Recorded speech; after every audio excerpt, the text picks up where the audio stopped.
மல்லி. ராஜுக்கு பயம் வந்துருச்சு. ஏன்னா அந்த மல்லி சும்மாலாம் இந்த அளவுக்கு கிளம்ப மாட்டா. ஒரு வக்கீலை அழைச்சிட்டு அவள் கோர்ட்டுக்கு போகிறா அப்படின்னா கண்டிப்பாக அவள்கிட்ட என்ன ஆதாரம் இருக்கும்? இல்லை இவள் போய் அங்கே ஏதாவது பிரச்சனை பண்ண வாய்ப்பு இருக்குது. இவன் மட்டும் கோர்ட்டுக்கு போகல அப்படின்னா இன்றைக்கி நமக்கு சாதகமாக இந்த இந்த கேஸ் முடிஞ்சிடும். அப்புறம் விஜய் குறைஞ்சது 2 வருஷத்துக்கு வெளியே வரமாட்டான். அதுக்குள்ளே நாம் எல்லா சொத்தையும் நம்ம பேரில் மாற்றிடலாம் அப்படின்னு இங்கே ராஜ்யம் முடிவு பண்ணிட்டாங்க. அதனால் மல்லி கோர்ட்டுக்கு போகாமல் இருக்கணும்னு சொல்லி தன்னுடைய ரவுடி பசங்க மூலயமா மல்லியை அவங்க இடத்துக்கு கடத்திட்டு வந்துடுறாங்க. இங்கே மல்லிக்கு ஒன்றுமே புரியல. யாரா நீ, எதுக்கு எங்களை கடத்திருக்க அப்படின்னு பயங்கரமாக கத்துறாங்க. உள்ளே வந்தாலும் தெரியுது ராஜேஸ்வரி அப்படின்னு. ராஜியை பார்த்து மல்லி செம்ம அதிர்ச்சி ஆகிறாங்க. ஏ ராஜி, எதுக்கு இப்போ எங்களை கடத்திட்டு வந்தேன்? எங்களை விட நாங்கள் கோர்ட்டுக்கு போனோம். என்ன மல்லி, ஏன் கோர்ட்டுக்கு போய் உன் புருஷனை காப்பாற்ற போறியா? இங்கே பாரு, அவன் தான் நீ முக்கியம் இல்லை அப்படின்னு உன் பேச்சை கூட மதிக்க மாட்டானே. நீ என்னமோ சும்மா ஒன்றா புருஷன் துடிக்கிற அப்படியே. இங்கே பாரு, உன் புருஷனை உன்னால் காப்பாற்ற முடியாது மல்லி, விட்டுரு. நீ அங்கே போய் எதுவும் கிழிக்க போகிறது இல்லை. இங்கே பாராஜி, அப்படி நினச்சனா நீ எங்களை கடத்திருக்கவே கூடாது. நான் போனால் கண்டிப்பாக என் புருஷனை காப்பாற்றிடுவேன். அது உனக்கும் நல்லா தெரியும். அதனால தான் எனக்கு கடத்தி வந்திருக்கேன். இங்கே பாரு, எனக்கு தெரியாது. நான் போய் என் புருஷனை காப்பாற்றியே ஆகணும். நீ என்னை விடுறிய போல. இங்கே பாரு மல்லி, அப்போல்லாம் விட முடியாது. அதுக்காக உன்னை இப்படி ஆளுங்க வச்சு கடத்திட்டு வந்திருக்க. நீ கோர்ட்டில் போய் ஒன்றும் பண்ண வேணாமா. நீ இங்கேயே இரு. நீ அமைதியாக இன்னும் கொஞ்சம் நேரத்துக்கு இங்கேயே இருந்தேன்னு வச்சுக்கேன். கோர்ட்டில் நான் பிளான் பண்ண மாதிரி எல்லாமே அழகாக நடந்து முடிஞ்சிடும். அதுக்கப்புறம் நான் உன்னை விட்டுறேன். நீ போயிட்டு அங்கே உட்காந்து அழுகு. உன்னை யார் வேணான்னு சொன்னான்? உனக்கு அழுவுறது தானே அதிகமாக பிடிச்ச விஷயம். நீ கூட அதை தானே பண்ணுவ. அப்புறம் என்ன மல்லி உனக்கு பிரச்சனை? கொஞ்ச நேரம் அமைதியாக பேசாமல் இரு மல்லி, எனக்கு அதுவே போதும். ஓ அப்படியா ராஜி, நீ நினச்சிக்கிற எப்போதுமே இந்த ராஜேஸ்வரி போகிற திட்டம் எல்லாமே கரெக்டாக நடந்து முடிஞ்சிடும் அப்படின்னு. ஆனால் இந்த முறை உன் திட்டத்தில் ஒரு ட்விஸ்ட் இருக்குது தெரியுமா ராஜி? நீ இதை பற்றி யோசிக்கவே இல்லை பாரு. எப்போதும் ஒரு சொல்லுவாங்களே, கடவுள் கெட்டவனுக்கு நிறைய அள்ளி கொடுப்பாரு, ஆனால் கடைசி நேரத்தில் கைவிட்டுருவார் அப்படின்னு. அது மாதிரி தான் உனக்கு நடந்து முடிஞ்சிருக்கு ராஜி. ஏய் மல்லி, என்ன பைத்தியம் மேலே வளரிட்டுருக்க? இல்லை ராஜி, நான் உளரல, நீ தான் இப்போ கொஞ்சம் உளர போகிற. ஆமாம், நீ சொல்கிறியே விஜயை கண்டிப்பாக 2 வருஷத்துக்கு உள்ளே தள்ளிடும் அப்படின்னு. எப்படி தள்ளுவ? விஜயை வெளியே கொண்டு வரதுக்கு என்கிட்ட வழி இருக்குது. அதனால தான் நான் லாயர் அழைச்சிட்டு போகலான்னு பார்த்தேன். இருந்தாலும் நான் போகலனாலும் அங்கே நடக்க வேண்டிய விஷயம் ஆட்டோமேட்டிக்காக நடக்கும். ஏன்னா ஒரு ஆள் எனக்கு இப்போது அப்ரூவராக மாறிட்டார். அவரை அப்ரூவராக மாற்றிட்டேன். அவன் கண்டிப்பாக கோர்ட்டில் போய் நடந்த எல்லா விஷயத்தையும் சொல்லிவிடுவான். அதுவும் காரணம் நீ தான்னு ஒன்றையும் சொல்லிவிடுவான். இன்னும் கொஞ்ச நேரத்தில் நாங்கள் போடலாம், என்ன போலீஸே உன்னை தேடி இந்த இடத்துக்கு வரும். அதுக்கப்புறம் பாரு, உனக்கே எல்லாம் புரியும் அப்படின்னு சொல்ல ராஜுக்கு ஒன்றுமே புரியல. ஏய் மல்லி, என்னடி உலகிட்டுருக்க? என் ஆள் அப்ரூவராக ஆகிட்டான். யார் சொல்கிற நீ? யார் யாரா? நீயே பாரு. நீ எங்கள் மேலே கவனமாக இருந்த, நாங்கள் அங்கே போயிடக்கூடாது இங்கே போயிடக்கூடாதுன்னு. ஆனால் உன் ஆளுங்களாம் எங்கே போகிறாங்க எங்கே வராங்கன்னு பார்த்தியா ராஜி? அதை நீ பார்க்க மறந்துட்டியே. இப்போ உன் ஆளில் ஒரு ஆள் குறையுது. அதுவாச்சும் யாருன்னு தெரியுமா? இல்லை அதுவும் ஞாபகம் இல்லையா உனக்கு? ராஜு ஒன்று, நான் எங்கள் ஆள் யார் ஒரு ஆள் குறையானா? யார்? ரஞ்சிதா வீட்டில் இருக்கா. அப்புறம் யார் குறையுது? நீ மேனேஜர் எங்கே போனா அப்படின்னு சொல்லிட்டு மேனேஜர் கால் பண்ணுறாங்க ராஜி. ஆனால் மேனேஜர் ஃபோன் போகவே மாட்டுது. ரஞ்சிதா கால் பண்ணி, ரஞ்சிதா மேனேஜர் வீட்டுக்கு வந்தானா? இல்லை ராஜிமா, வரலையே. மேனேஜர் எங்கே போனா? ஏ மல்லி, மேனேஜர் எங்கடி? என்ன ராஜி இவ்வளோ பொறுமையாக யோசிக்கிற பாரு. உன்னுடைய முக்கியமான ஆளே மேனேஜர் தானே. அவன் தானே உன் கைக்கூலி. அவன் என்கிட்ட எல்லா உண்மையும் சொல்லிட்டான். நீ சொல்லி தான் எல்லாத்தையும் பண்ணுன அப்படின்னு. அது மட்டும் இல்லை, அவன் இப்போது அப்ரூவராகவும் மாறிட்டான். கோர்ட்டில் வந்து உண்மையை சொல்கிறன்னு சொல்லிட்டான். இனி உன்னால் தப்பிக்க முடியாது ராஜி. உனக்கு முடிவு கட்ட நேரம் வந்துச்சு ராஜி. ஏய் மல்லி, என்ன சொல்கிறேன்? அவனை எப்படி பிடிச்ச? அவன் அப்ரூவராக மாற்ற வாய்ப்பே இல்லையே. அவனை என்ன பண்ண சொல்லு மல்லி. ராஜி, நீ அவனுக்கு கடலோரத்தில் பீச் ஹவுஸ் வாங்கி தரேன்னு சொல்லலாம், கார் வாங்கி தரேன்னு சொல்லலாம், பிஸ்னஸ் வச்சு தரேன்னு சொல்லலாம். ஏன்னா இதெல்லாம் உன் காசு இல்லைல்ல, எல்லாம் என் விஜய் காசு தானே. அதான் அவனை என்ன பண்ணணுமோ அதை பண்ணேன். அவன் எல்லாமே சொல்லிட்டான் அப்படின்னு சொல்லும்போது இங்கே ராஜுக்கு ஒன்றுமே புரியல. மல்லி அப்போ தான் சொல்கிறாங்க. மல்லி நைட்டு மனசு சரியில்லைன்னு சொல்லி கோயிலில் போய் சாமிகிட்ட பயங்கரமாக வேண்டிக்கிறாங்க. என் புருஷன் இந்த தப்புமே பண்ணவே இல்லை. இருந்து என் புருஷனுக்கு இன்றைக்கி இவ்வளோ பெரிய ஆபத்து இருக்குது. நாளைக்கு என் புருஷனுக்கு மிகப்பெரிய கண்டமே இருக்குது. அந்த கண்டத்துலேருந்து கண்டிப்பாக என் புருஷன் தப்பிச்சே ஆகணும். என் புருஷன் மேலே எந்த ஒரு தப்பும் இல்லை அப்படின்னு நிரூபித்து என் புருஷனை வெளியே கொண்டு வந்தாகணும்.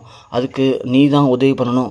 நீ மட்டும் உதவி பண்ணாமல் என் புருஷன் வெளியே வராமல் உள்ளே போயிட்டார் அப்படின்னா கண்டிப்பாக அதை பார்த்துட்டு நான் சும்மா இருக்க மாட்டேன்.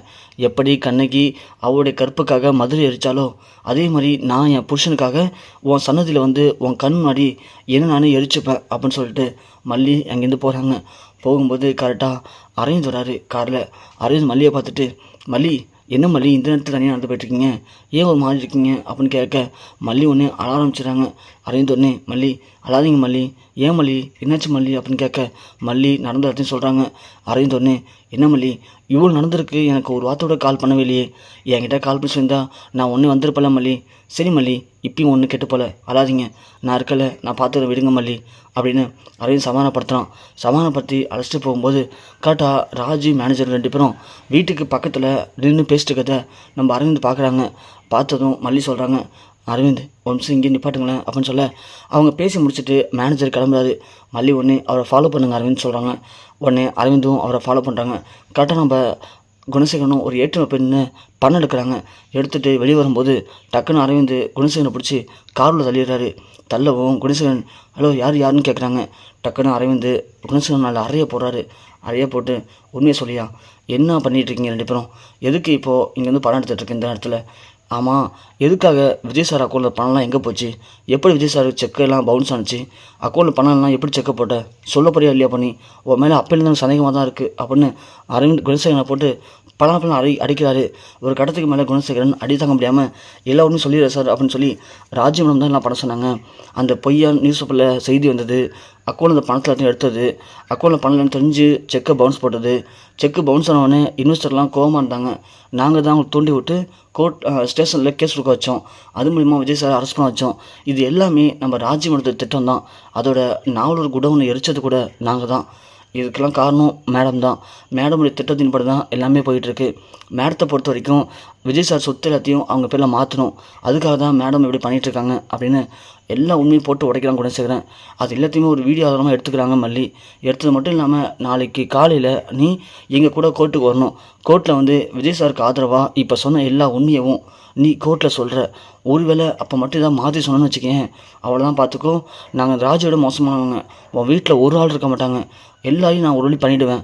இங்கே பாரு, ஆல்ரெடி இப்போ நீ சொன்ன உண்மையை ரெக்கார்டும் பண்ணியிருக்கேன், புரியுதா, நாளைக்கு வந்து பேச்சை மாற்றணும்னு தெரிஞ்சு வச்சுக்கேன் மல்லி, என்னுடைய ஃப்ரெண்ட் ஒருத்தர் இருக்கான், அவனை குணசேகரன் வீட்டுக்கு போக சொல்கிறேன், இவன் மட்டும் உண்மையை மாற்றி சொல்லட்டும், அங்கேயே வச்சு அவனை போட சொல்லிடுறேன் அப்படின்னு சொல்ல குணசேகரன் ஒன்று, ஐயோ சார் என்ன சார் இப்படிலாம் பண்ணுறீங்க, ப்ளீஸ் சார் என் ஃபேமிலியில் பண்ணாதீங்க சார், இங்கே பாருங்கள் உங்கள் ஃபேமிலியை பாதுகாக்க தான் அனுப்பிச்சி விட்றேன், உங்கள் ஃபேமிலி பத்திரமா இருப்பாங்க, நாளைக்கு காலையில் நீங்கள் உண்மையை சொல்கிற வரைக்கும், ஒருவேளை இந்த உண்மையை மாற்றி சொன்னீங்க அப்படின்னா அதுக்கு மேலே உங்கள் ஃபேமிலியில் இருக்க மாட்டாங்க பார்த்துக்கோங்க அப்படின்னு அரவிந்த் மிரட்ட குணசேகரனும் சரிங்க சார் சொல்கிறாங்க. சரி மல்லி, நான் உடனே வீட்டில் விட்டுட்டு குணசேகரன் அழைச்சிட்டு நான் என் கஷ்டத்தில் வச்சுக்கிறேன், நாளைக்கு காலையில் நானே கோர்ட்டுக்கு குணசேகரனை அழைச்சிட்டு வந்துடுறேன், அழைச்சி வந்து உண்மையை சொல்ல வச்சிடறேன் அப்படின்னு அரவிந்த் மல்லி உன வீட்டை விட்டுட்டு குணசேகரனை அழைச்சிட்டு அவர் கோர்ட்டுக்கும் போயிடுறாரு. இங்கே அடுத்த நாள் காலையில் மல்லி வரும்போது தான் ராஜி இதை பற்றி எதுவும் தெரியாமல் மல்லியை கடத்திட்டு வந்துடுறாங்க. சொல்லி முடித்ததும் ராஜி சம்மதிச்சு வராங்க. அடி பாவி ஏன்டி இப்படி பண்ண அப்படின்னு கேட்க, என்ன பண்ணனா, ஒன்றை விட மோசமாக நான் பண்ணேன், இங்கே பாரு நீ பண்ணது எல்லாத்துக்கும் சரியான தண்டனை கொடுக்கணும்ல, அதுதான் அப்படி பண்ணியிருக்கேன், குணசேகரன் வேறு எங்கேயும் இல்லை, கார் டிக்கில் தான் பதுக்கி வச்சுருக்கோம், ஒன்றும் பிரச்சனை இல்லை, இந்நேரம் அரவிந்த் வந்துடுவார், வந்து குணசேகரனை அழைச்சிட்டு போடுவார் அப்படின்னு சொல்ல, என்ன கார் டிக்கலையா, டேய் போங்கடா, கார் டிக்கில் தான் இருக்கானா, போங்க ஓடுங்கடா அப்படின்னு சொல்லி ராஜி ரவுடி பசங்கள்லாம் கார் டிக்கிக்கு ஓடுறாங்க. அந்த கேப்பில் மல்லி லாயர் அடிச்சுட்டு கொல்லை பக்கமாக கிளம்பிடுறாங்க. அங்கே போய் பார்த்தா கார் டிக்கே திறக்கவும் முடியல, கார் டிக்கில் யாரும் இருக்குமே தெரில, கத்தி பார்த்துட்டு எப்படியும் கஷ்டப்பட்டு அடித்து உடச்சி டிக்கே ஓப்பன் பண்ணி பார்க்குறாங்க. பார்த்தா உள்ளே யாருமே இல்லை. அடே பாவி ஏமாத்திட்டாப்புல நம்மளை அப்படின்னு சொல்லி உள்ளே விழுந்து பார்க்குறாங்க. உள்ளே யாரையும் காணும். பார்த்தா தூரமாக மல்லி லாயரும் ஓடிட்டு இருக்கிறத பார்க்குறாங்க. உடனே துரத்த ஆரம்பிக்கிறாங்க. அதுக்குள்ளே மல்லி ஆட்டோ பிடிச்சி கோர்ட்டுக்கும் வந்துடுறாங்க. கோர்ட்டுக்கு வந்து பார்த்தா அப்போ தான் கடை குணசேகரன் எல்லா உண்மையும் சொல்கிறாரு. சொல்லவும் விஜய்க்கு சமாதிரிச்சு. ஒரு பக்கம் விஜய் நாம் மேலே தப்பு எதுவும் இல்லை, வெளியே வந்துட்டோம் அப்படின்னு நினச்சாலும், இன்னொரு பக்கம் இந்த தப்புக்கெல்லாம் காரணம் நம்ம அக்காவா அப்படின்னு தெரிஞ்சதும் விஜய் பயங்கரமாக அதிர்ச்சி வராரு. விஜயால் எதுவும் பேசவே முடியல, அப்படியே உறைஞ்சி போய் நிற்கிறாரு விஜய். ராஜியும் பார்த்துறாங்க, மல்லியும் பார்த்துறாங்க. குணசேகரன் எல்லா ஒன்றும் சொல்லிடுறாரு. ராஜிக்கு இங்கே அதிர்ச்சி தாங்கலை, குணசேகரன் எல்லா ஒன்றையும் சொல்லிட்டாங்க. இப்போ விஜய் நம்மளை எப்படி ட்ரீட் பண்ண போகிறான், என்ன பண்ணுறது, என்ன சொல்லி விஜய் சமாளிக்கிறதுன்னு தெரியாமல் இங்கே ராஜேஸ்வரி பயங்கர குழப்பத்தோடையும் பயங்கர பயத்தோடையும் நின்றுட்டுருக்காங்க.